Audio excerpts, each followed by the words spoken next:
আজকে বাড়িতেই তৈরি করলাম কাঁঠাল চিংড়ি, তাও আবার জীবনে প্রথমবার।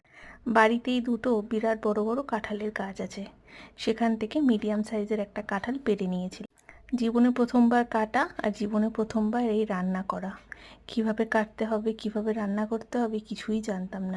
মাকে যেহেতু কাঁঠাল কাটতে দেখেছি ছোটোবেলা থেকে, তাই একটু আইডিয়া ছিল কিভাবে কাটতে হয় না কাটতে হয়। আর যেহেতু কাঁঠালটা প্রচণ্ড কচি ছিল, তাই অতটা খাটনিও হয়নি কাঁঠাল কাটতে। একটু সময় লেগেছিল ঠিকই, যেহেতু জীবনে প্রথমবার করছি, কিন্তু সব শেষটা দারুণ হয়েছিল। প্রথমে তো কাঁঠালটাকে ভালো মতো নুন হলুদ দিয়ে সেদ্ধ করে নিয়েছিলাম। এবার সেই তেলের মধ্যে বেশ খানিকটা চিংড়ি ছিল, সেই চিংড়িগুলোকেও ভেজে নিয়েছিলাম। আলুগুলোকে ভালো মতো নুন হলুদ দিয়ে ভেজে একটা মশলা তৈরি করেছিলাম, যেখানে পেঁয়াজ, অল্প রসুন, আদা, লঙ্কা, টমেটো ব্যবহার করেছি।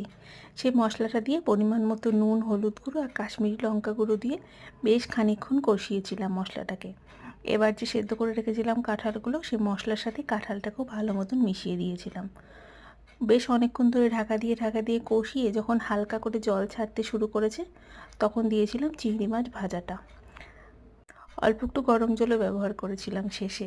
একটু গামাখা গামাখা হয়ে যাওয়ার পর গরম মশলা গুঁড়ো, ঘি আর বেশ খানিকটা চিনি দিয়ে গরম গরম নামালাম।